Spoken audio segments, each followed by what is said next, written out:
Can you hear that? Yes. Yeah. Also, Lexington has rescheduled a game for this week since they're Mm-hmm. supposed to play River Bluff. They will now host Beaufort. Oh, that'd be a butt whooping.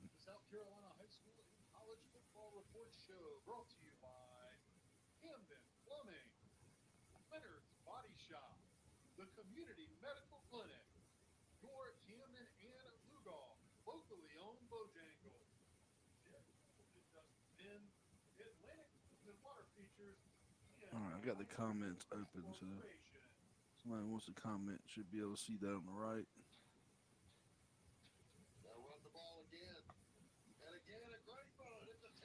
You said post it to the station's Facebook page. Yeah.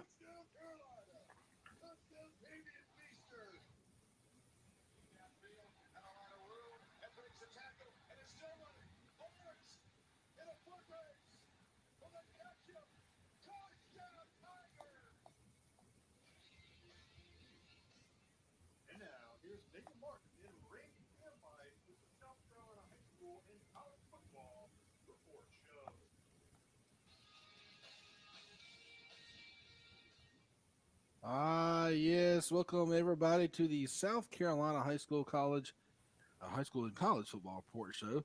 I'm Nathan Martin. Along with me is Randy Cambites via the computer. Randy's been under the weather a little bit, so just take your precaution.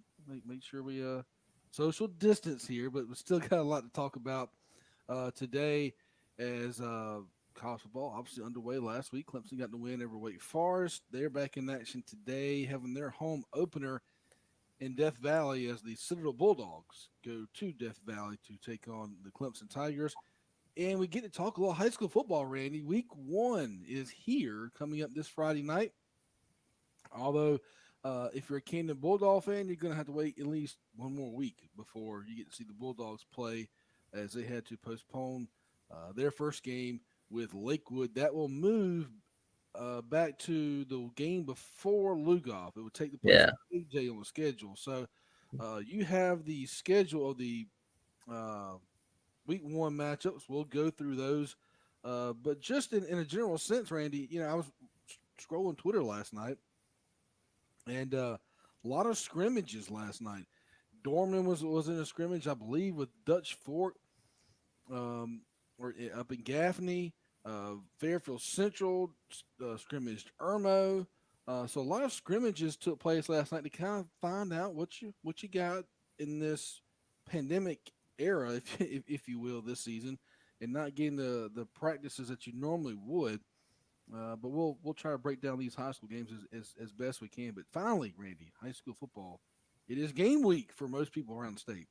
Yeah, it is, and it's exciting. It's been a struggle. I've tried to get all these games, but between postponements and other things, it's been a little difficult. I know, like you said, a ton of scrimmages. Had things worked out, there would have been a big one, big jamboree style scrimmage over at Zim Stadium last night, which unfortunately didn't happen. And but yeah, I know there were a couple. I know Irmo, for the listening area, Irmo scrimmage Fairfield Central. Things did not go Fairfield Central's way, but that's all right. I believe Fairfield Central is still 3A, right? They're still 3A. So you're playing a big school like Irmo. I mean, you can only ask for so much. We won't put the score out there because, like you said, it was a scrimmage. I don't want people to take it out of context or anything. So, had that one. Had Chapin. We're just talking about Westwood. Chapin and Westwood. I think Chapin won that one. And Spring Valley was involved with something, so was Gray Collegiate. So, yeah, there's a handful of them around the Midlands area, and I'm sure there were some that we just hadn't seen out far and wide. As last week was pretty much like you said, the last tune-up before really the region schedule, since everybody's going straight region. Yeah, we were definitely looking forward to doing that Bulldog Jamboree to kind of a tune up for us before going into the season.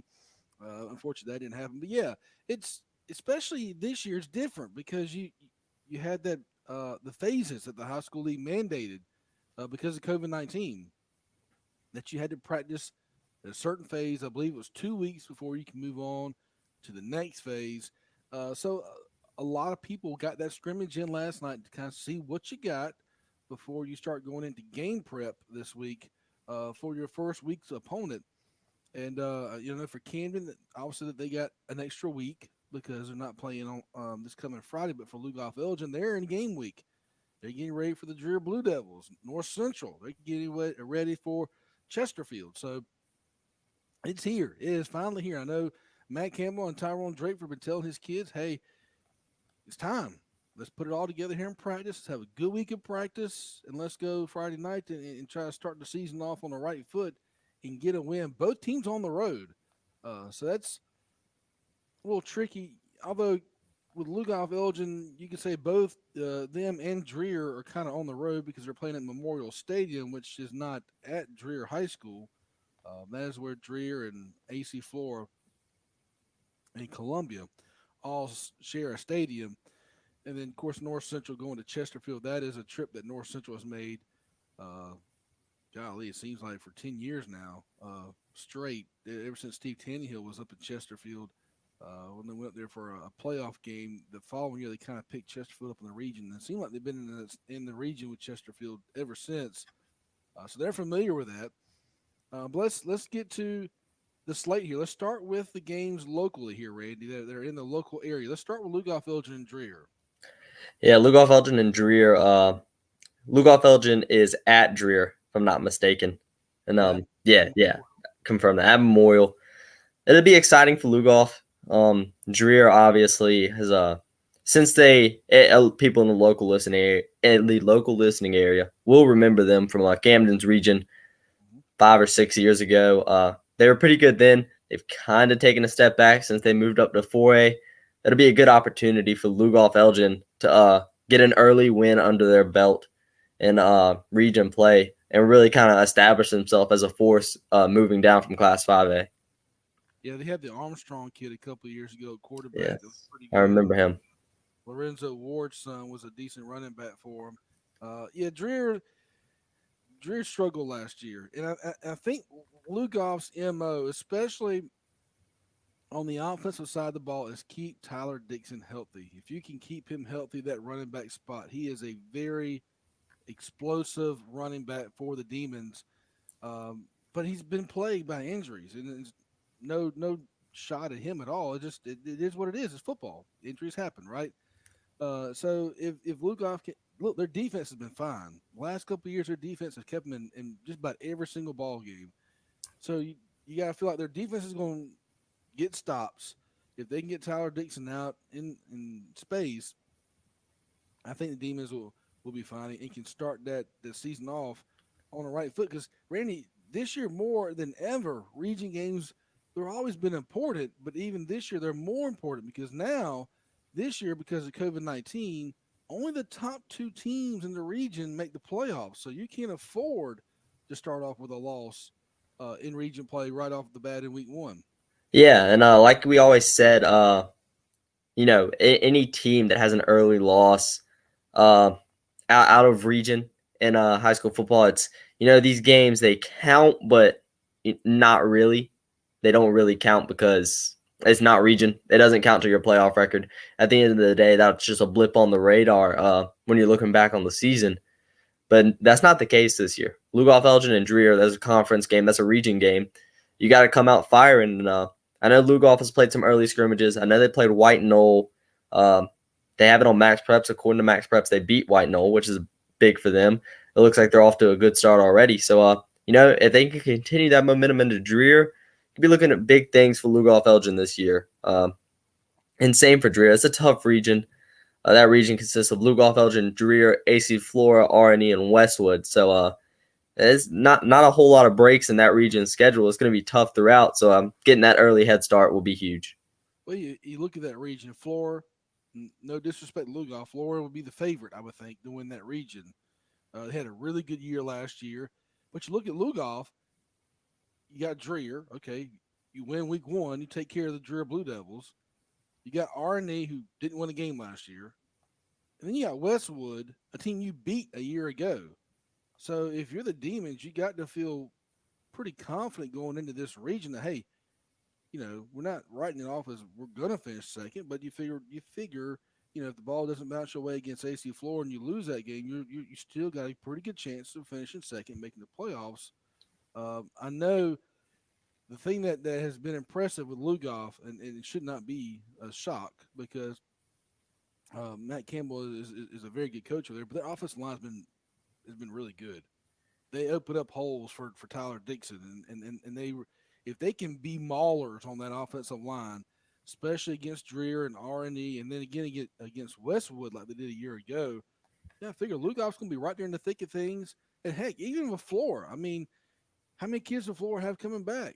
That defensive line was pretty stout a year ago that everybody was saying, hey, this may be the best defensive line in the state um, a year ago. They finally have gotten back to where they were a couple of years ago. Um, but that's why we play the game. Who knows? I like Lugoff in this situation. I like Lugoff in this region because their defense and because their offensive line being able to open up holes for Tyler Dixon. Yeah, Lugoff, like you said, one of the best offensive lines in the area. That's one thing about Kershaw County football right now. If you come to Kershaw County, you're going to see some good offensive line play amongst all three teams here. And, just outside of Kershaw County, still in the listening area, AJ's another one. So it'll be exciting, good for them. And then they'll also know if they can get the win against Dreer, they'll know who they have the edge against between Flora and Westwood as Flora takes on Westwood week 1. So if Lugoff can get the early win, they'll have the season laid out for them. They'll know exactly what they have to do to make it happen to capture that second or the region championship playoff spots. Hoping to have Emerson Phillips on the show next week. He'll be the voice of Lugoff Elgin Demon football this year to recap LE's and Dreer's game. Uh, it's funny because I was talking to EP, and he's a Dreer alum, but he's a very good play-by-play guy. Has worked here before, has called Lugoff Elgin before. Um, he's looking forward to that matchup and really thinks the Demons have got the inside track to win that game solely because their defense and their offensive line and Tyler Dixon. And when you got Ethan Hicks on defense, Yeah. that guy hits everything and hits everything hard. I mean, he is a very good tackler for Lugoff Elgin. And I'm not just trying to single him out. The whole defense as a whole is really good. I like the Demons in this situation. I feel like they'll take care of Dreer and get that first win. Get confidence on these guys. And not that they lack it, but when in this year when things are weird in 2020, to get that first game on your belt, get that first win, get that momentum, get that confidence on your side going into week 2, I think that'd be big for Lugoff. Yeah, I think it will be. And whenever Lugoff starts off well in a season, it normally is a really good one for them. I know my senior year, they beat us first game, and then they went and just blew the doors off of everybody for the rest of the season, had a really good year. And I do, like you said, I really like them in this situation against Dreer. Dreer, no offense to them, them and R&E are pretty much at the bottom of that region, I think. And I think it'll be Lugoff, Flora, and Westwood battling it out for those top 2 spots. And like I said, it's still a big opportunity. Dreer obviously has this one circled, knowing it's not Flora or Westwood. So they'll be trying to win a playoff spot too. But I like Lugoff a lot. Ethan Hicks, if I'm not mistaken, was an all-state performer last year for Lugoff Elgin. The heart and soul of that defense, that strong defense. It'll be it's a good situation for Lugoff to be in, I think. I really do like them against Dreer. You can listen to Lugoff Elgin and Dreer right here on Cool 102.7 Friday nights. Emerson Phillips and Jeremy Murphy will have the call for you over at Memorial Stadium. Let's look at Westwood and AC Flora. That is the big matchup in this region. Obviously, Flora, the projected region winner. If you want to listen to the state pundits, if you will. Interesting matchup because Westwood had a really good year last year, and Lugoff Elgin got the win over him, I believe, in week 1 a year ago. And Westwood always has athletes, right? Like they may not be big name athletes, like they may not be a guy that's being recruited by a D1 school, but they got really good athletes. I think Flora, I like what they're doing at Flora. That they're winning on defense, right? And then their offense is defense getting stops, offense putting up points left and right. I think Flora wins this one solely because their defense that should be as good as they were a year ago. And until somebody knocks Flora off in this region, I think they're going to be the favorites week in and week out. Yeah, Flora 9-1 in the regular season last year. excuse me, maybe 10-1 actually. I forgot they're 4A, and yeah, it's 9-1. So they made the second round of the playoffs until they got knocked out by Ridgeview. But like you said, extremely strong last year. Won a lot of games with defense. Moving into a new region this year with Westwood and Lugoff, that's a very strong defensive region. I do feel bad for teams like R&E and Dreer, who don't have as stout of a defense, having to go against that. There's not going to be a lot of points in this scored in this region this year. Not because the offenses aren't good, but because the defenses are so good. That's definitely in the area. Unless you're going to make a big drive upstate, that might be the game to watch this week. Is Dreer and AC, or Westwood and AC Flora at AC Flora. All right, the other local game here in Kershaw County, North Central goes to Chesterfield. I've talked briefly with Tyrone Drakeford, and Tyrone, if you're listening, we'll be giving you a call this week to kind of talk with you game week. But the last time I talked with Tyrone Drakeford was North Central's got a lot of young guys this year, a lot of young freshmen that he feels like is gonna be pretty good. But in a pandemic year that we've had to deal with this year, it's tough to it's tough that you don't get um, these freshmen don't get the reps and scrimmages and jamborees and now you gotta say, oh, here you go, week one, right out the bat, we gotta go to Chesterfield. Uh, Tyrone is a great coach at North Central. That's a tough game to start your season off with. Now Chesterfield's not Chesterfield like they had with Steve Tannehill, but they're still a pretty good football program. Tough draw for North Central in week one. Yeah, it's definitely a tough game for them. You know, you never want to go on the road to a team that is going to be pretty stout. But I mean, you got to play everybody in your region. It could be worse. It could be Andrew Jackson or AJ or Central Pageland. Sherrall is a pretty tough team in their schedule too. So I mean, it could be worse for North Central, but I mean, it's really not going to get much better for them. So you need to start off strong if you're North Central. Like you said, some young guys, but young's not always bad. Young can be exciting as these guys they don't know that these games are supposed to be tough yet. They just go in there and they go out there and play football. And I watched a good bit of North Central football last year as my brother was on the team, so I got to see some of these young guys getting the action earlier than you'd like them to. And a lot of them were really exciting, actually. I think North Central is definitely trending in the right direction as a program. And on top of it, like we said, have these young guys, but the offense is still going to be built around handing the ball to Caleb Haven. And I mean, he's the middle linebacker on the defense too. The team will pretty much be built around Caleb Haven and his supporting staff. And there's no shot to anybody else. That's just, I think people at North Central will tell you that too. He's a very good football player on both sides of the ball. And he makes things easier for those young guys as he'll kind of be running the show out there. Yeah, a really good wrestler too. That's true. So, state champion.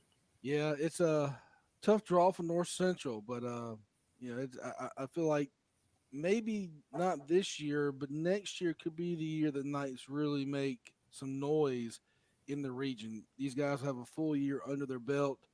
They'll have the experience to lean off of. Hopefully, you'll have a normal off season next year where you get those reps and 7-on-7s and jamborees and scrimmages and all that stuff that you lean on when you get into the season. I think North Central, not writing this year off by any stretch. I just think these guys will be even better a year ago or a year from now when they've had a chance to lean on this experience that they're about to embark on. Especially a lot of these freshmen that had played middle school ball a year ago. Granted, North Central have a very good middle school football program, but middle school ball to varsity football, it's a big jump. You don't normally you play JV like you did, Randy. You play JV for a year or two, kind of learn how the high school way is different than the middle school way, and then you get next 2 years on varsity. Well, when you're North Central and you're in small programs like that, you don't necessarily have that luxury to play JV. If you're a position that they need to fill, a lot of times you come right in as a freshman, you're thrown right into the fire at the varsity level. Yeah, that's one of the downsides. That's one of the perks and downsides of the small of a small team, a small school like North Central. You have these young guys who are talented, obviously talented, and they get to see the field early on varsity, and but it's just sometimes can be unfortunate for the results, as they're obviously young guys. They make mistakes. Even seniors make mistakes, but obviously you can rely on them a little more than the younger guys. But there are some young guys out there at North Central that are pretty exciting. North Central does a good job managing them. Obviously, they don't have a JV team, but some of the guys that aren't quite so ready to be on the field on every down on offense and defense do get a lot of special teams work out there. Coach Drakeford's done a good job managing that. And it'll be interesting to see some of those guys move from special teams to the offense and defense this year and see what they can do in what is a pretty tough region. It might be a big ask, like you said, for these young guys to finish top 2 in that region. And but these guys, I mean, they're going to understand the situation. If you finish 3rd or 4th, you can look at it and say, hey, in a regular year, we're in the playoffs. I don't know the last time North Central made the playoffs. I can't recall it off the top of my head.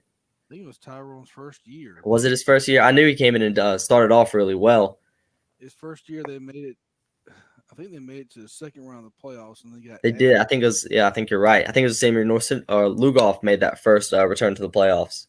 They had to face Abbeville, unfortunately. Yeah, that's. Anybody wants to play in 2A right now, but yeah, the Knights. I think they're definitely heading in the right direction, and Caleb Haven is going to get his numbers week in and week out. Tough draw right off the bat, but looking forward to seeing what the Knights do. And a shout out to a former Knight making some news in college football. Cedric Cunningham had 2 really good games with Army the last 2 weeks. He is really showing out for Kershaw County, especially Bonetown up around North Central. Cedric Cunningham he's an outstanding athlete. Saw him at North Central, and you just knew he was something special. But going to West Point, kind of set his first year. Yeah, a little bit of playing time, not much. But this year he's really been a force on that defense. I think he's playing safety. Yeah, not a fun guy to play against at North Central. No. Not at all. He was I think he was just a grade above me, and you saw him coming, and you just kind of close your eyes and just embrace for the hit. Dude was really aggressive. I think Army actually has a JV team, and I think he played for the JV team the first year. But the last 2 years, he has been on the full varsity squad up at Army. It's pretty cool to turn on the TV and see a local Kershaw County kid showing out. So that's awesome for Kershaw County, awesome for North Central. I remember that highlight that he had it for his senior year where he broke like 8 tackles on a run and took it to the house, and you're just like, whoa, this kid's unreal. So Yeah. congratulations to Cedric Cunningham having a great career at Army. The last 2 weeks have really put Kershaw County on the map. All right, we're going to take our first time out. When we come back, Randy and I will look at the big matchups from around the state. We'll stay a little close to the area and then branch out to the bigger matchups. We'll also talk about Clemson and Wake Forest. We'll review or recap rather that game. Get Randy's take on what he saw from the Tigers and look ahead to the Clemson Tigers and the Citadel Bulldogs that will take place this afternoon. And we'll talk about the quarterback that was named the starter for South Carolina. A lot of discussion on this move. I think Randy and I are on the same page, but some people maybe read more into this than they need to. We'll talk about that and more when we come back on the South Carolina High School and College Football Report Show here on Cool 102.7. I gotta check 987 real quick. So there's nothing on there.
I don't know what's going on 98.7. I can't get it on the air. On 98.7? Yep. It's Has running. it been on the air? Huh? Has it been on the air like since last night? Why do you think it wasn't? Maybe not. Let's say my nana texted me and said that both stations were off the air, and I checked it, and Cool 102.7 seemed like it was off the air, but then it came back on, or it was on once I finally got it to check for sure. So I'm assuming it never went off, but I could never get 98.7 to show up. But I also couldn't. I was using a really old radio, so I'm not entirely sure if it was. All right, I'll have to mess with it when we get back. When we get to Say it. I didn't I just never I like left my mind once I checked 102.7. It's running like the app's running, but That the okay, so it's everything but us going over the air on 98.7. yeah, like the computer in there's running fine. It's just not. It's not going over the air. Mm-mm. Uh Okay. oh.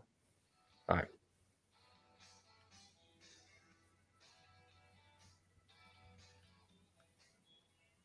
Ah, yeah, it's a little Brooks and Dunn coming back. I didn't like Brooks and Dunn. That's a staple. One of their big hits there. Rock My World, Little Country Girl. All right, here on a Saturday morning, talking some football. Yes, Randy Cambites, Nathan Martin, along with you. Oh, it's nice to be talking football. Finally, there was a moment where we didn't think we are going to have football, but we have it finally. Uh, Talked about Lugoff, Elgin, and Dreer there in the first segment in North Central and Chesterfield. Randy, let's look at the other games in our listening area first, and then we'll kind of branch out from there. Week one matchups. All right, here we go. Listening area. Not really any small schools outside of North Central and 2A. No 1A schools in the listening area that I know of. In 3A, obviously, a lot of Camden fans in the listening area. They have been postponed for those who don't know. They will not be playing next Friday. As of right now, it looks like it'll be Crestwood on October 2nd. That'll be the first game. There's still, I guess that game may still be up in the air. I know River Bluff is supposed to come. That's in our listening area. River Bluff, their game has been postponed. They were involved in the Camden Jamboree. I don't think there was ever any interaction between Camden and River Bluff, so I don't think there's any association there. But River Bluff's first two games have been canceled. Well, Camden and River Bluff scrimmaged Um, last Saturday. and So, it looks like both teams have not a whole lot of cases, but a couple of positive coronavirus cases. River Bluff will miss their first two games. They've been postponed, moved to the end of the schedule. So far, just Camden's first game against Lakewood has been moved to the end of the schedule in place of AJ. I'm not sure if AJ will replace that game with Camden or not. I'm assuming they'll have the option to. No, they will not be. they're going to feel, and that's what the high school league did this. That's why they said 7 games with 2 non-conference games, because they give you that 2 weeks in case something like this pops up, where you can say, okay, um, Camden's prime example. You get a case, you got to not play week one. Well, you got 2 non-conference games, so Camden goes, okay, we'll just take Lakewood from the first game of this season and drop them down to right before Lugoff and slide them in, hoping that it doesn't happen. But if something happens and Camden has to miss another game, then you would just slide it down to where Yeah, Lugoff was. miss Lugoff, yeah. And AJ doesn't have a replacement game, right? So AJ is still just going to play 6 games, or will they find a non-conference? I think they're working on it. They're working on it. I We'll think so. keep you updated on that one because that is our listening area. Let's see. We already talked about who AJ played week one, right? We did not. AJ is at Central Pageland, so that is in our listening area for 2A. That's a big game.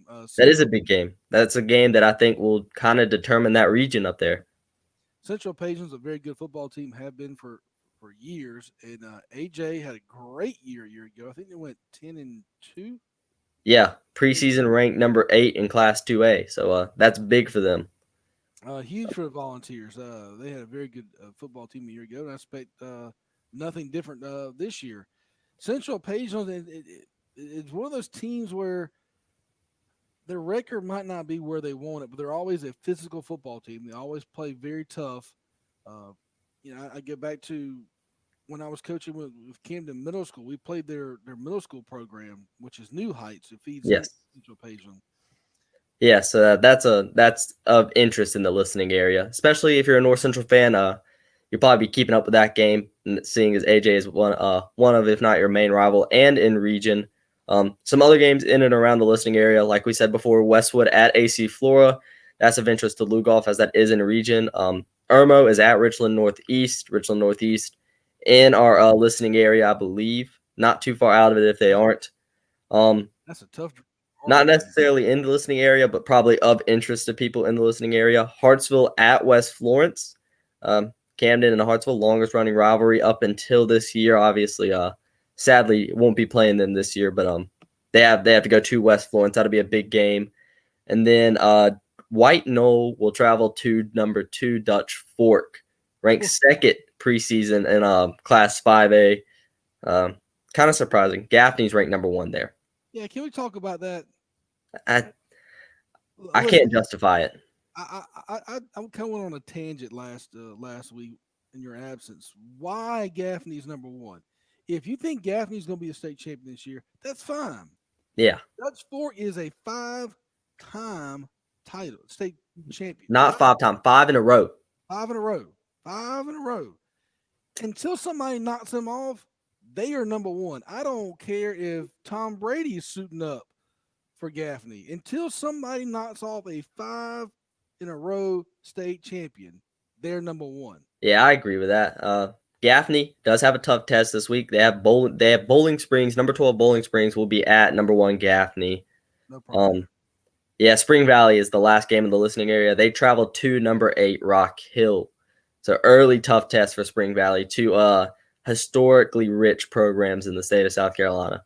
Yeah, and I can't remember the Spring Valley's the young quarterback's name off the top of my head. And Can't either. I apologize for that, but he's a very good young.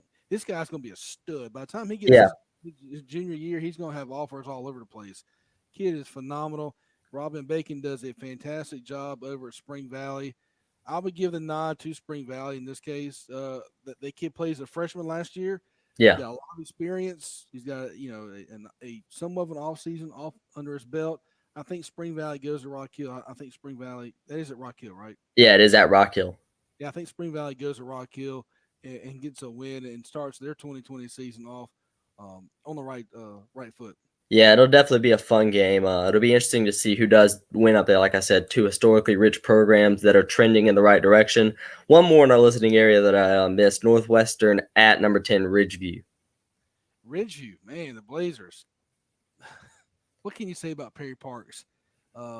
He does a fantastic job at Ridgeview. They bump up to 5A. I know that's not what they wanted. They tried to get to where they could stay in 4A, and it just didn't work out for those guys. Ridgeview is a fantastic football team. They put up points like nobody's business. I think they put 70 up in the playoffs a year ago on somebody. Perry Parks always has those guys motivated and ready to play. Northwestern, not your typical Northwestern team that we're used to seeing. Seemed like ever since Mason Rudolph left or graduated, they've kind of fallen off. I think Ridgeview gets a win here, a big win on the road. They get that first win in 5A, get those kids confidence. Hey, we can play here at the top level in South Carolina. Not that I think they're lacking, but when you do move up a classification, it's nice to start off a little bit of confidence, a little bit of motive, a little bit of big mo on your side, so to speak. I think Ridgeview gets that on the road at Northwestern this Friday night. I like the Blazers in that matchup. Yeah, I agree. Like you said, it's never easy moving up classifications. We saw that in our area with Lugoff moving to 5A. They struggled early on. It'll be good for Ridgeview if they can beat Northwestern to have that early confidence in Class 5A. Northwestern, that's a ride, but That's Northwestern actually is coming to Ridgeview, so that'll be another advantage. Okay. Yeah. Home field advantage. Yeah, Yeah. know. I don't know if you've ever been to a Ridgeview game on a Friday night. Joe Johnson and myself went over there a couple of years ago when they had BT Potter kicking for South Point, and we went over and watched that game because Camden was on a bye week. Yeah. And that place was rocking. And I know it's only going to be probably maybe 50% capacity, but that 50% is going to be rocking for the Ridgeview Blazers. Absolutely. I like that. home field, yeah, I'm definitely going with the Blazers. They're going to be jacked up and ready to play against Northwestern. You got any more matchups there for us, Randy? Yeah, of interest to people in the area. Not necessarily yet, but future South Carolina Gamecock quarterback Gunnar Stockton and the Raven County, whatever I think it's the Panthers. Maybe I'm not entirely sure what their mascot is. You threw me a curveball, and I was Austin Riley. I swung right over top of it, missed. I don't know. Yeah, that's pretty true. I have no idea what their mascot is, but they are going to be in South Carolina taking on Pickens. Um, so that'd be an interesting one. We mentioned uh, now South Carolina Gamecock quarterback Collin Hill. I don't think a lot of people know this. He is from South Carolina, came from Colorado State, but he's from South Carolina. Played at Dorman, who is preseason number 3. They are taking on Riverside. Number 5 Sumter at Sockasty. Yeah, there's a lot of interesting games around the area. Darlington at Myrtle Beach. Chapman, number 1. Chapman does not have a game this week either. So Chapman and Camden, number 1 and number 2 in 3A will be off. Number 3, Dillon at Loris in Class 3A. Game of the week is probably Class 4A. I said if you wanted to see a good game, you had to take a ride. If you're not going to Flora at Westwood. Number 1 preseason Class 4A, Greenville is taking on number 3, Greer. Ooh. Greer will travel to Greenville. That's probably, in my opinion, that's game of the week in the state of South Carolina. Only other competition would be Flora and Westwood, and then number 4 Wren will travel to number 9 Daniel in Class 3A. That's a big matchup. Some early big matchups. That Wren Daniel game is definitely Class 3A game of the week, but Class 4A holds the 2 big games of the week in the state of South Carolina. And that Greer Greenville game is one that I wish I could get a stream for that one or some way to watch that one because I'm not driving that far to watch it. But I'll definitely be keeping up with that one. That one will be very exciting, and it will be an early telling of who's going to hold the power in Class 4A. I think. Yeah, no question. That's a very good matchup. Greenville and Greer. That's 2 juggernauts going at it. Wren and Daniel. That Region 1 3A may be the toughest region in the state of South Carolina from top to bottom. You've got Wren, who's a defending 4A state champion. Daniel, who made a deep run in the 4A playoffs a year ago. I believe it's Chapman's in there too. I think so. I just had my brain went dead on me here. I got it right here in front of me. Hang on one second. But it is brutal, and I'm so thankful I got it right here. It's Daniel, Wren, Seneca, West Oak, Pendleton, and BHP making their return. BHP was the team I was trying to think of. Yeah, that's a brutal region. Now, Pendleton is a good 3A team, but they're going to be near the bottom in that class. Yeah, they actually take on BHP week 1. So that region has number 4, number 5, and number 9 in Class 3A. You'll be hard-pressed to find a tougher region in the state of South Carolina. It seems like every classification, we reviewed that on our first show. Every classification had their one region. It's like, how did that happen? Like, how did those teams get put in the same region? Like I just said, number 4, number 5, and number 9 in Class 3A are all in the same region. Only 2 of those teams will make the playoffs. Somebody's gonna have a really good season and be left out. Yeah, it's gonna be unfortunate, and that Wren Daniel game could be an early decider on who is left out. So you think about this, Randy, and I'm not saying it's gonna happen. I'm just saying hypothetically, just throwing it out there.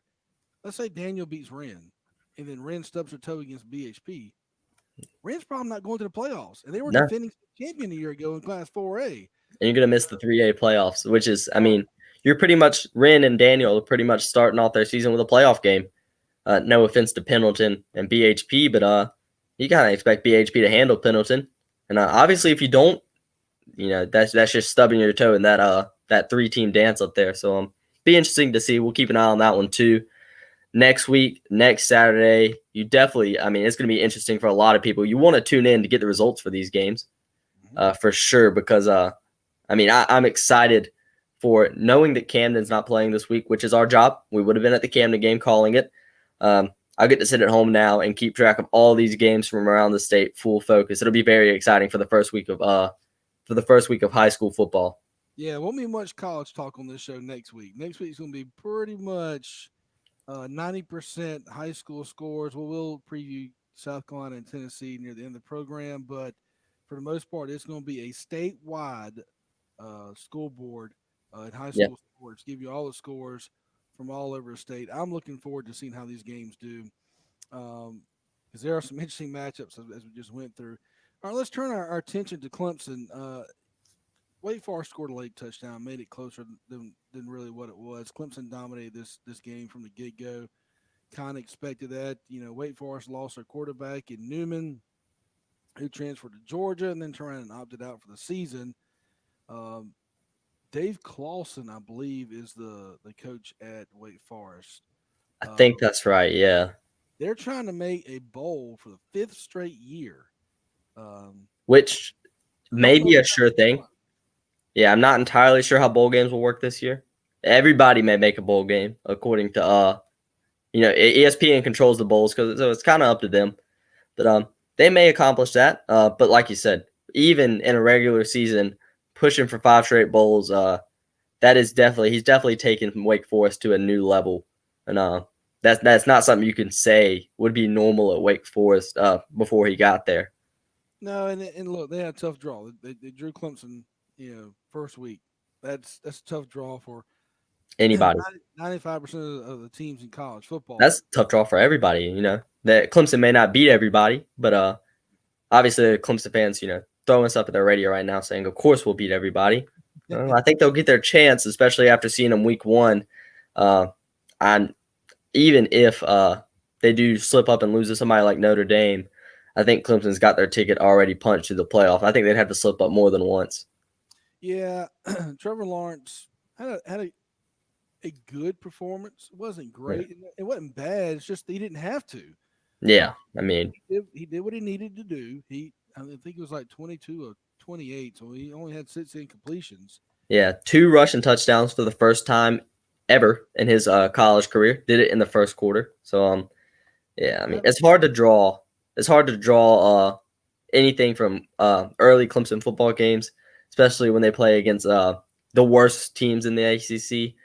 There aren't, I mean, outside of Clemson and now Notre Dame, I wouldn't really call any ACC team good. But Wake Forest is definitely bottom of the pack. Like you said, North Carolina would be one of the teams that, you can look at and be like, okay, they're good. They don't play North Carolina this year. Right. So outside of the Notre Dame game, looking ahead to the playoffs, I'm not sure we'll learn much about Clemson. My only concern with Clemson would be maybe the receivers. They obviously lost T. Higgins, who was a great receiver, and then Justin Ross is out for the season. Amari Rodgers obviously looked outstanding as he has for the last couple of years, but outside of him, I felt like the receivers could have played better. But that's, I mean, one of the perks of playing at Clemson and in the ACC, you have, 10 games now to figure that out before you actually get into, a real challenge in the playoffs for Clemson. I don't think Notre Dame will really challenge them this year. No. So, and you got Travis Etienne to carry the football too. Yeah, so I mean, there's no worries at Clemson. But if you want to pick one, I'd pick the receivers not playing as well as I thought they should have in week 1. One thing our boss here, the chief as we call him, Chris Johnson, says our secondary's got to play a little better. And I said, what's the first game? Yeah. Let's throw it out in the window. You won the game convincingly. You got the Citadel today. You want that secondary. The secondary, yeah. You'll figure out if the secondary can tackle today for sure. Right. But as far as coverage goes, you're not really going to find out much about that today. You really won't find that out until probably Notre Dame. They got a bye week after that. That's right. They do not play this week. They'll probably learn more in their bye week about their team than they will against any other team because they'll play. They'll obviously practice against each other. You'll have your number 1 receivers against your number 1 DBs. That's the closest competition they'll get to playoff caliber there. I think the secondary is fine. They obviously gave up 13 late points. It'd be interesting to see today, though. I think the Citadel probably has a better chance of beating Clemson than Wake Forest did, and I'm not expecting anything too crazy today. I think it'll be out the water. I think the game starts at 4. By 4:30, you could probably flip over and watch UCF take on Georgia Tech and Yeah, have an interesting ball game to watch there because I hate Clemson. I hate it for Rylan Ayers, Kershaw County native. That That's my boy. We've he had this one circled for him for a while. So yeah, it'll be exciting. We'll definitely be looking out for him today. Give him a little crap if we get the chance to. But it'll be exciting. I know this is Citadel's first game if I'm not mistaken. mm-hmm. They only have 4. They're taking on Clemson, they're taking on Army, and a couple of other small games. So yeah, this is definitely the big one on the schedule. The one Citadel has circled as kind of what they're pinning their season on. This is it for them. So obviously, like I said, I do think they have a better shot than Wake Forest because they can kind of circle this one. They've been practicing all preseason for it, and yeah, they do run that crazy offense, the triple option, which is to Clemson's advantage. They have played Georgia Tech the last 12 years with the triple option offense, so it's not like they're going into something they've never seen before. But we saw the Citadel give Alabama a tough time a couple of years ago. It could be close. We were talking before the show. You said for about a quarter. I think that'd be fair, but Clemson will probably take control here early. We won't learn too much about Clemson this week. No, I think because of the option, the score will be close in the first quarter because when the Citadel have the football, they're going to run as much clock as they can, and then Clemson's just going to take over. I mean, it is what it is. The Citadel Bulldogs. Look, as you said, this is their Super Bowl. This is their big payday. Pun intended. Excuse me, I lied. Citadel did play South Florida last week. That is correct. Former Clemson Tiger offensive coordinator Jeff Scott, the head coach down there. Yep, South Florida won that game, but I think Citadel put up some points in that game, did they not? Yeah, they did, if I'm not mistaken. I'm not exactly sure how many. See if I can find it real quick. But yeah, they put up 6. It was 6-27. So they put up a couple. Held South Florida probably the less than you'd like to see them score if you're a neutral or South Florida in that game. But yeah, like I said, I don't expect that scoreline to be anywhere near what we'll see today.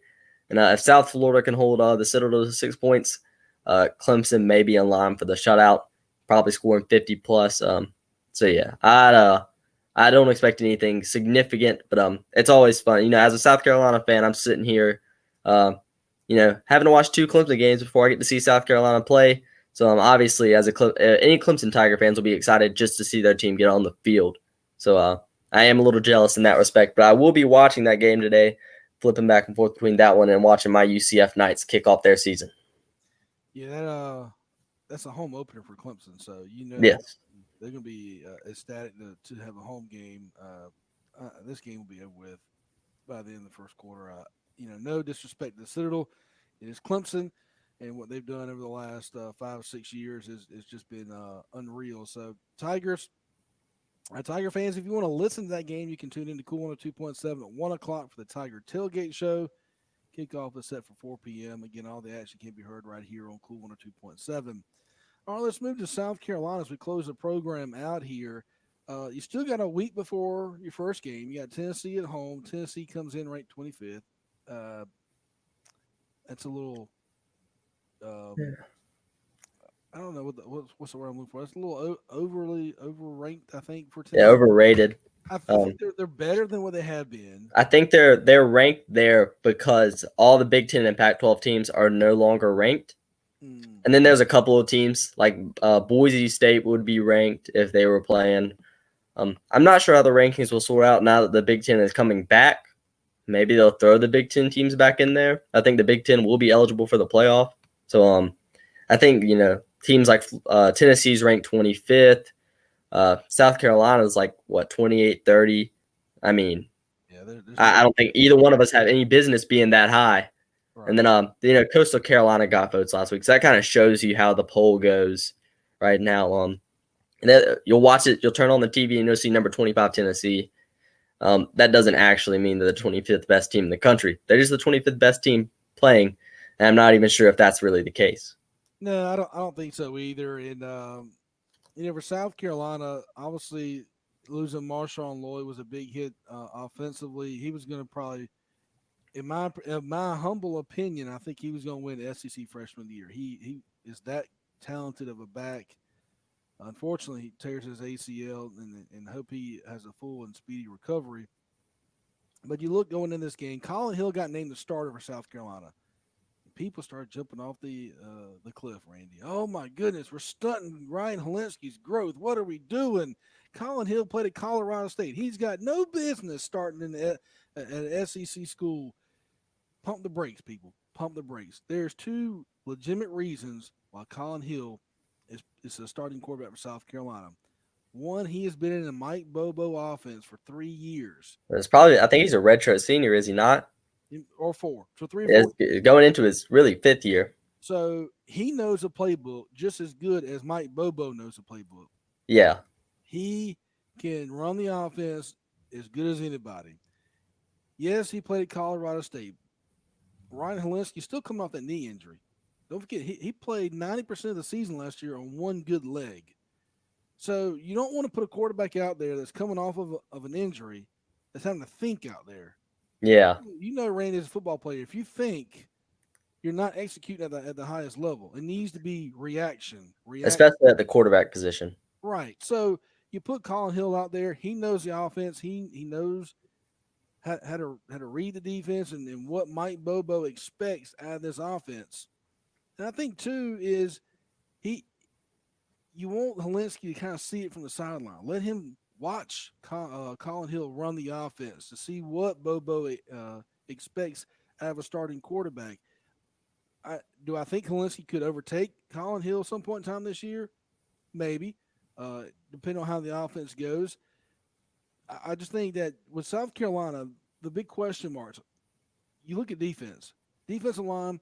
I don't have a question mark on defensive line. Yes, you lost Javon Killon, but you got some dudes that's still there. You got Sterling still there. Uh, And Pickett, Igbari. and Barre. You got some dudes up front. Yeah. Linebacker, you got Ernest Jones back, and you Or got Sherrod Green. Gerard Green. But other than that, you're a little vulnerable at that linebacker spot. Now, the butt position, I feel pretty good about because you got That's Brad Johnson Brad and Johnson, Jordan Birch. Jordan Yep. Birch, right, at the butt position. Um, I'm looking for Rick Standage to really make a big impact on that defensive line, talking him away. I've heard people ranting and raving about him at that nose guard position. Yeah, as a freshman. Secondary, while the safety spot is I was still about to say. a big question mark, I like our corners. I mean, You feel comfortable with 3 out of the 4 in the secondary between Nukwamu, Horn, and Jamie Robinson at one of the safety spots. And then RJ Roderick, who's been around what seems like forever, will probably be at the other safety spot. You may not feel necessarily comfortable there, but more often than not, he'll make a good play. Yeah, Shiloh Sanders getting some reps at that safety spot as well. Yep. Cam Smith is getting some reps at the corner position as well. Say the secondary, I'm not overly concerned about, but that linebacker spot minus Yeah, that and last weak side linebacker spot is a little bit of a concern. But there's no excuse, really, I don't think, for the South Carolina defense to be anything other than top half of the SEC. The talent's there. And I think a big reason they weren't so good statistically last year is we tried to run a hurry-up offense with a quarterback with one leg and a beat-up football team. And that just wasn't the best system for South Carolina, especially with the talent we had. And I feel like the George Bobo offense under center, Collin Hill at quarterback, obviously, is like a coach on the field. And he has NFL arm talent. The NFL has said that even when he was at Colorado State. The coaches have said that. People who have seen him throw have said that. Steve Tannehill said he's thrown the best. He throws the best deep ball at South Carolina in 25 years. That's praise coming from Steve Tannehill. That is, and I mean, I just feel like people who are really complaining about this are the kind of people who can't look past name, what school he came from, and the stats. And it's just, I mean, there is no chance that he will be any worse than Ryan Helinski was last year. And Ryan Helinski wasn't that bad last year. 11 touchdowns, 5 picks, protected the ball well enough. But I think you could definitely ask for more production out of the quarterback room. Had it been Ryan Helinski, I think he would have been better. But I definitely don't think we're stunting his growth at all. Because, I mean, it's a free year. He'll be a sophomore again next year. If Collin Hill does decide to come back, I guess he'd keep the job. But I don't think Collin Hill will come back for a 6th year of college football or whatever year it'd be for him. So you probably have Ryan Hilinski starting for at least one more year of his college career before Gunnar Stockton comes in to battle with him. So yeah, I don't think we're stunting his growth. I think we're putting the football team in the best position to win now, which is what we need to do. I agree, and I think having Connor Shaw mentor these guys is just huge. You know, you hate Yeah, to lose Marcus Lattimore because Lattimore's my guy. He'll always be my guy on and off the field. He just does things the right way, and he wanted to pursue other things for personally. And then, hey, listen, go do it, dude. So Connor Shaw moves into his role, and while he can't be on the field per se, you know these guys are working out with him in their spare time, picking his brain about how to read defenses and what do I do here. What's my check down on this play? You know, defense shows me this. Where am I going with the football? And it's nice to have Connor in on that aspect. But I like Collin Hill. My issue is on offense is Shy Smith a legit number one receiver? We don't know. We won't know until we play Tennessee. Shy Smith's a very good receiver. And God knows people have made a living in the NFL being a slot receiver. Jerry Rice was the best slot receiver you'll ever find. Yeah, he can line up outside if you want him to, but he made a living in the slot receiver running slants to death and killing people in the NFL. I think Shy Smith is a really, really good slot receiver. If he makes it to the next level, he will be a slot receiver. I just don't know that he can carry that number one receiver position like Brian Edwards did a year ago.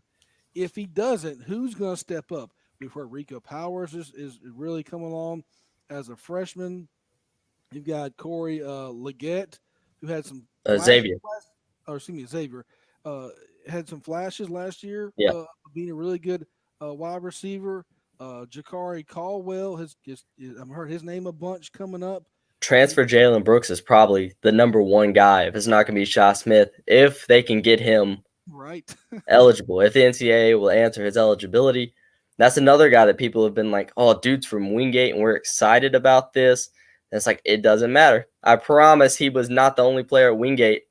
It's not his fault that Wingate is where they're at. He's the exception. He almost got kicked out of Wingate so he could go somewhere bigger, and luckily he's landed at South Carolina, and he Randy, they've said he'd be for sure our number two receiver, probably really playing a number one position if they can get him eligible.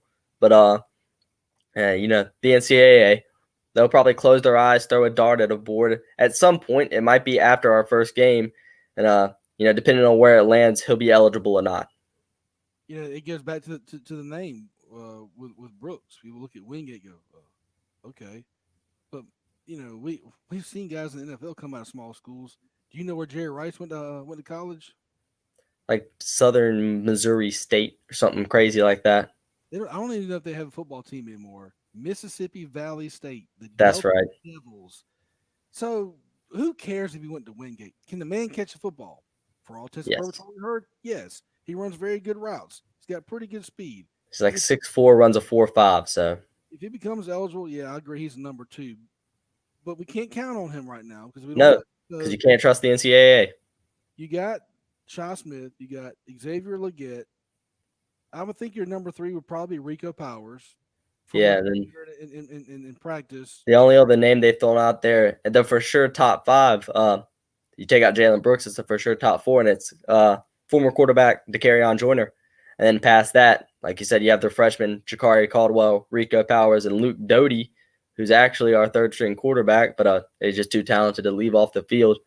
So yeah, if you're going to complain about a position on offense, it's not quarterback. It's probably not running back or offensive line either. Maybe a little bit tight end. Nick Muse has been a little banged up, but he should be good to go week one. You got to look at the receivers. That's where I'm really nervous because, like you said, I don't know if Shy Smith can be the true number one. Didn't have this problem last year. We knew Brian Edwards could be the true number one. Him and Debo Samuel had pretty much been 1A, 1B their whole career. So he stepped up. He has stepped up to now be a really good receiver in the NFL for the Oakland Raiders already as a rookie. Las Vegas. Las Vegas, that's right. But yeah, it's just I just don't know if Shy Smith. I trust him, Uh, Dude really doesn't drop footballs. Uh, but it's just a matter of getting open and breaking off for the big play like Debo Samuel. Yeah, he really needs to be a Debo Samuel-esque receiver for me to feel comfortable with South Carolina's receiving game. And I cannot remember. I'm sitting here trying to think of the kid's name. There's a freshman tight end we got that they're very high on. Eric Uh, Shaw. Eric Shaw, thank you. Yeah, A lot of praises coming out, and Muschamp said this guy you may have never heard of or really haven't heard a whole lot of. He said, but I promise you, by the end of the year, you will know this kid's name. He is a very good tight end, very and South athletic tight Carolina end. has always used a tight end very well. I mean, you go even back to um, Hart Tradford, I think was his name back when we beat Alabama years ago with Phil Petty, Hayden Hurst, obviously Jerry Cook. Now you bring in Nick Muse, who played a year ago, then before he tore his ACL, and now you got Eric Shaw coming in. South Carolina's always used a tight end pretty well, and I think that those two guys can be another receiver for Collin Hill. My thing is with Mike Bobo's offense, what's going to be different this year from last year is Mike Bobo is going to give you different looks. He's going to throw all kind of different formations at you. He's going to run a one back under center, quarterback under center. He's going to run a shotgun. He's going to run an eye. He's going to run an offset eye. He's going to throw a lot of different formations at you. Whereas last year, if we lined up in a certain formation, and Randy, I know you could do this as good as I could. If we lined up Hayden Hurst at a certain spot, we knew where the football was going to go. It was going to go to Hayden Hurst. And if we know that, the opposing coaches and the defense know that. So I think you're going to see more unpredictability from the offense. And I think that's what's going to help South Carolina this year. And I think they beat Tennessee week one. Tennessee has been hit hard with the coronavirus, as much as 44 players being out at one time. I heard yesterday they were still down around 31 to 30 players still out. If you got 30 players out game week, that is big. That is Yeah, big. In the Tennessee defensive line, I heard is their struggle. If that's the case, I like South Carolina's chances at Williams-Brice Stadium a week from today. yeah, and Tennessee has some longer-standing injuries along with the defensive line that was already weak. Other than just the coronavirus, they have missed some practices, some scrimmages that they would have had because of the coronavirus. But yeah, I like Carolina's chances. If for nothing else, the fact that they've had more time to prepare than Tennessee. I think they're about equal talent-wise. Diehard South Carolina fans will, most diehard South Carolina fans will say, of course, we're more talented. Tennessee fans will say the same thing. I'm somewhere in the middle. I am a diehard South Carolina fan, but I'm in the middle on that state on that I lost my I lost the word. I'm in the middle there. I think we're about even, and it'll be interesting to see. It'll be a fun game. 7:30 game. It's a late game. Carolina home opener. 20,000 fans in the stadium. We saw last year, I believe, with the Missouri game that can be louder than any other game. Or as a couple years ago where it rained, there were about 15,000 people in the stadium. Loudest, you'll hear it all year. So I think it'll be really exciting. Like you said, I like South Carolina's chances. You need that But I don't win. know. You need that win because after Yeah. that, you got a pretty tough road to hoe after Tennessee because you go to Florida. Yep. Dan Mullen has turned that program around. And then you get Auburn and LSU. So, and then you get a bye week, and then you got Texas A&M. So Yeah. So it's gonna be tough if you don't beat Tennessee. But yeah, like I said, like South Carolina chances at least week one. I think the biggest difference with South Carolina's offense, like you said, is George Bobo is different from Brian McClendon. No offense to Brian McClendon, but a lot of times Brian McClendon ran the offense the way he knew how to run the offense and not the way the offense needed to run to beat the opposing defense. Mike Bobo is going to be able to, instead of trying to fit a square peg into a round hole, Mike Bobo has a majority of pegs to fit in a majority of different holes. So, yeah, no matter what Tennessee's defense shows us, I feel like we'll be able to go out there and fit our offense to best defeat their defense. And I just feel like that's something. If you watch teams like Clemson, they can change their offense depending on who they're playing. LSU did it so well last year, but Alabama's always done well with that. South Carolina, I finally feel like has an offensive coordinator that is not one-dimensional or only knows how to coach one specific way. He'll be able. George Bobo will be able to. Mike Bobo. Yeah, George Bobo's his father. It's somebody else. Mike Bobo will be able to make our offense along with Collin Hill as quarterback. I don't think Ryan Helinski would have been able to do it, but Collin Hill will be able to run whatever Mike Bobo needs to. So, Well, and I think too, Randy, to kind of piggyback off what you were saying is, um, with 10 SEC games this year, obviously South Carolina didn't get the toughest draw. no, There are some teams like Missouri who's got a brutal 5 game stretch right out of the gate. But yeah, I do think if South Carolina goes 5-5, consider it a successful year. yeah, And very successful. with this open year, basically, when anybody can come back, we've already seen Shy Smith basically say, "Hey, unless I just light the world on fire, I'm coming back." And just imagine the offensive line. If you get all those guys back next year, a year already under Mike Bobo's tutelage of how to run the offense and blocking schemes, think how much better. I think this year, if you had to go through a pandemic year and you get this free year of eligibility, the team that benefits the most are teams like South Carolina. Yeah, teams with borderline NFL stars that are in their junior or senior year Right. who know that another year back will make them better. Because it doesn't really benefit a team like Clemson because Trevor Lawrence has already said he's leaving. ETN, in my opinion, he's a running back. The longer you stay in college, the more money you lose as a running back. But it makes sense for him to come back. I still don't think he'll be the number one running back drafted. If he comes back, I do think he'd be. But I mean, teams like Alabama loaded with NFL talent. But South Carolina has borderline NFL guys like Ernest Jones, like Shy Smith. Collin Hill could be an example. Our offensive line, the only guy who would be ready to make the jump, I think, would be Dylan Wanham, but he's too young, so he gets to come back for another year guaranteed, and maybe stay through a little longer if he wants. So, yeah, I don't expect South Carolina to lose a guy off the offensive line going forward next year. And this is supposed to be our best offensive line under Will Muschamp. Maybe some have said since 2011 when we were, 11-2, ridiculously good that year. So it's definitely exciting. I know we have one offensive lineman named to the preseason All SEC team. Was not Dylan Wanham. I don't remember who it was off the top of my head. Wasn't Rhodes? I don't think so. I'm not. It might have been Rhodes. It might have been Jordan Rhodes. But yeah, it's He- exciting if you're a South Carolina fan because if you look at the whole team, the only two guys you're looking at and thinking that you're have a chance to lose are J.C. Horn and Israel Mukwamu. Obviously, not going to be easy guys to replace, but outside of that, the rest of the team, in terms of real contributors, don't think you'll lose anybody other than maybe those two. Yeah, and those two right now are projected first round draft picks. So hard to talk those guys into coming back if that holds true. But yeah, South Carolina will kick off their season a week from today at home against Tennessee at Williams-Brice Stadium. Again, you can hear Clemson and the Citadel this afternoon on Cool 102.7 Tiger Tailgate Show at 1 p.m. And then kickoff is set for 4 p.m. If you are a Braves fan and you're looking for the Braves game, they will be on 98.7 today and tomorrow. Braves will wrap up their 3 game series with the Mets on Sunday. 10 games, well, now 9 games after last night's games left in the regular season. So if you're tuning in to try to find the Braves game, that's where they'll be.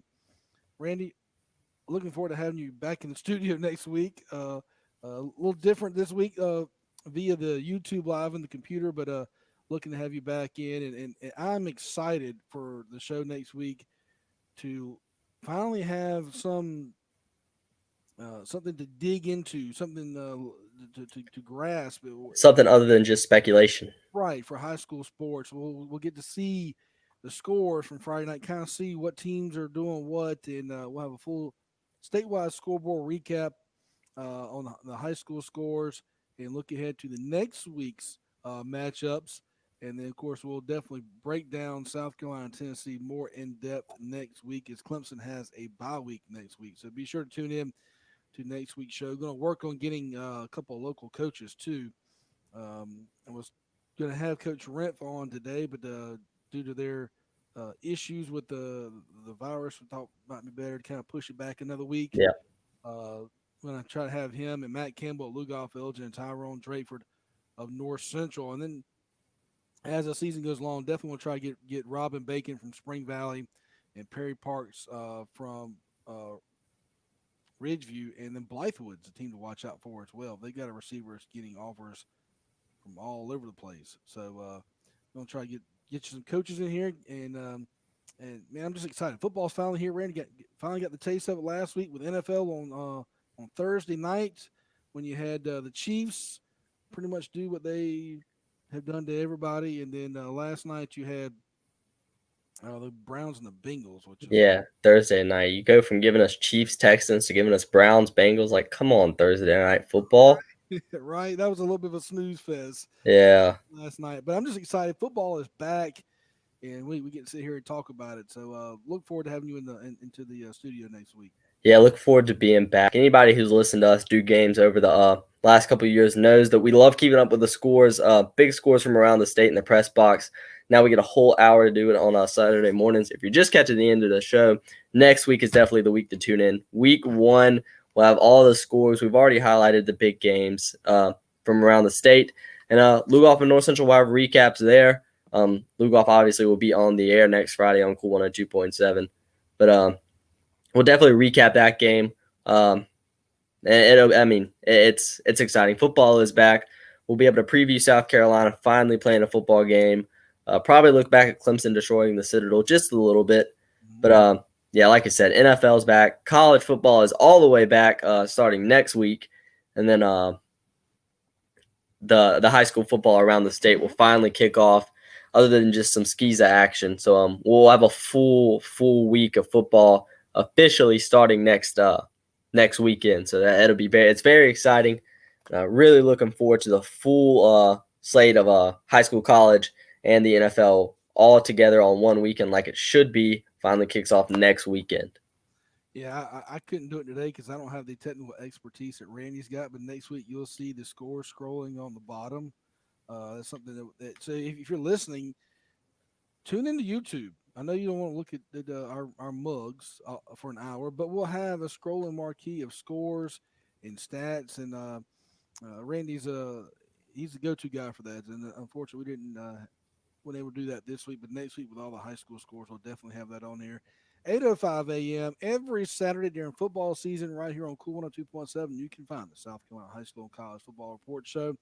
You can also watch us on YouTube Live. You can Google it or go on YouTube and type in S.C.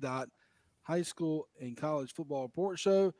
Or every Saturday morning, you can scroll on the Cool 102.7 Facebook page. There will be a link there that you can click on and watch live as well. And if you have somebody that's outside our listening area that maybe wants to tune into the show, tell them about our free app. Just go to your app store and search for Cool with a K. That's KOOL 102.7 and download the free app, and you can listen to it on your mobile device as well. Randy Cambites, good to see you, brother. Can't wait to have you back into the studio next week where we get to talk high school football week 1. Cannot wait. So for Randy Cambites, I am Nathan Martin. We will see you next week here on the South Carolina High School and College Football Report Show here on Cool 102.7.